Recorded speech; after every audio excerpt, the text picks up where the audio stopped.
La dénomination du tournoi correspond bien à ce que Moïse Katumbi Chapwe et Victor Kassongo, respectivement présidents du TP Mazembe et du Football Club Saint-Olopopo, ont affiché avant le coup d'envoi la fraternité, une fraternité personnifiée par le pose d'ensemble. Et sur terrain, c'est Mazembe qui allume le premier.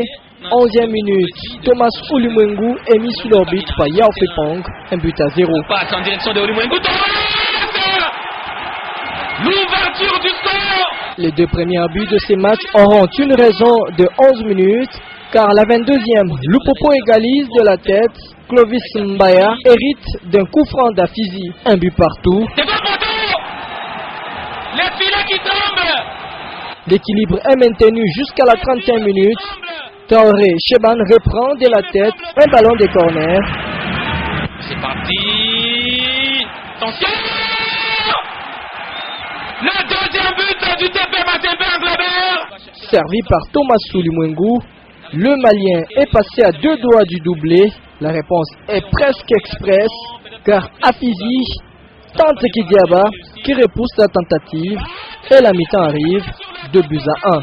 La deuxième période sera caractérisée par une série de ratés, essentiellement côté Kobo. Le coup franc de Daniel Adjei est détourné en corner par Boulaïma, tout comme la tête plongeante de Thomas Oulimwengu sur le service d'Adama Traoré.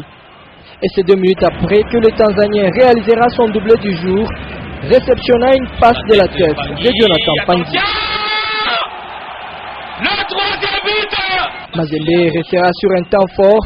Boulaïma, un peu déboussolé, provoque un coup franc indirect contre son équipe pour avoir contrôlé de sa main une passe de son défenseur. Le festival offensif est finalement clôturé par Adama à la 88e suite à une passe lumineuse de Toussilou Bazola.